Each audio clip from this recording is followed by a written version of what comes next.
Rana homemade কিচেনে আপনাদের স্বাগত জানাই। আজ আমি বানাবো তালের ফুলুরি। তার জন্য আমি এখানে 500 গ্রাম ময়দা নিয়ে নিয়েছি, দিয়ে চালিয়ে নিচ্ছি।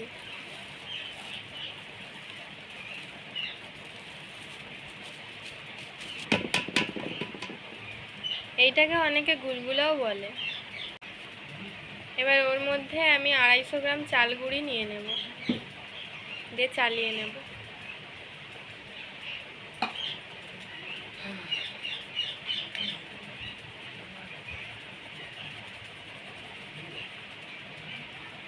চালানো হয়ে গেছে। এবার ওর মধ্যে স্বাদ মতো নুন দিয়ে দেব, দিয়ে ভালো করে মাখিয়ে নেব নুনটাকে।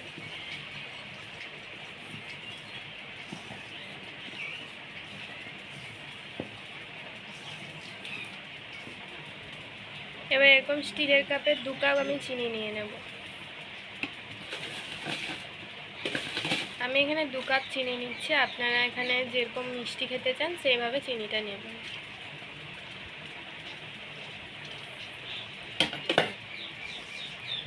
ভালো করে মাখিয়ে নেব।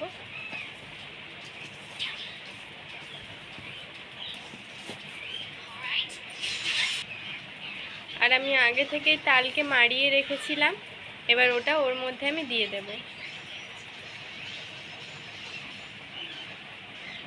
অল্প একটু দিয়েছি, দিয়ে মাখাবো, দিয়ে আবার একটু দেবো।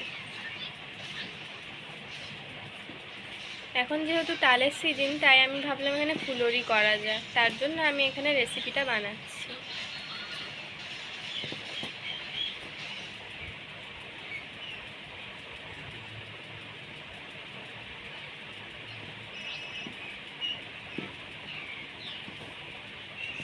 এই রেসিপিটা আপনারা বাড়িতে অবশ্যই ট্রাই করবেন, আর খেয়ে কমেন্টে জানাবেন কেমন লাগলো।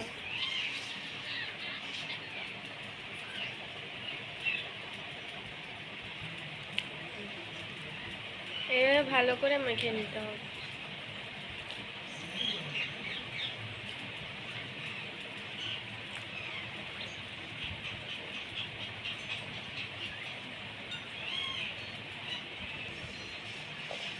দেখুন এইভাবে মাখাতে হবে,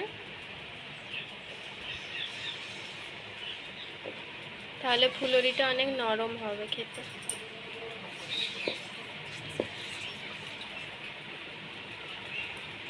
যত ফাটবেন তত নরম হবে। এবার ওর মধ্যে আমি পানমৌরি দিয়ে দেব। আমি এখানে পানমৌরি দিচ্ছি, আবার অনেকে দেখি জোয়ানও দেয়। আপনারা এখানে যেটা খুশি ব্যবহার করতে পারেন, তবে জোয়ানের পরিবর্তে পানমৌরিটা দিলে বেশি ভালো লাগবে খেতে। দিয়ে আরেকটু মেখে নেব।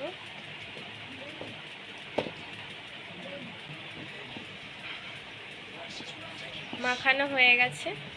দেখুন ঠিক পাতলাও হয়নি আর খুব মোটাও হয়নি।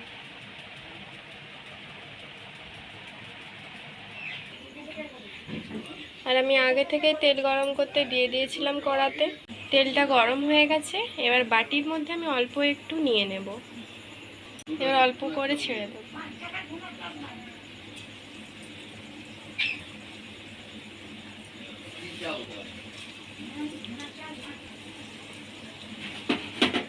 এরকম ছোট ছোট ফুলুরির সাইজ করে ছেড়ে দিতে হবে।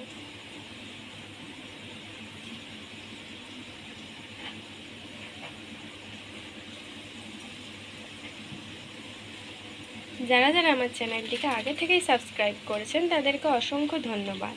আর যারা যারা সাবস্ক্রাইব করেননি তারা জলদি সাবস্ক্রাইব করে দিন, যাতে নতুন নতুন রান্নার ভিডিও আপনারা দেখতে পারেন।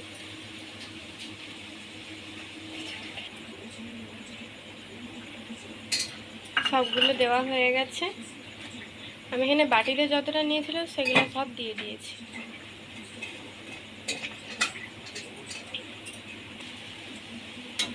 এক পাশটা ভাজা হয়ে গেছে, আর এক পাশটা উল্টে দেবো।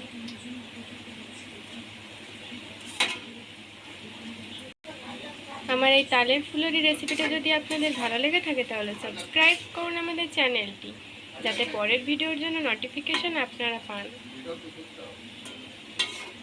এবার উল্টে পাল্টে ভেজে নিতে হবে।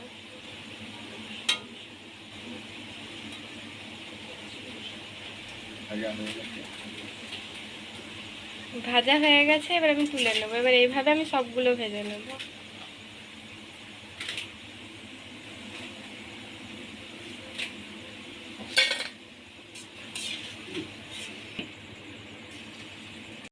সবগুলো ভাজা হয়ে গেছে।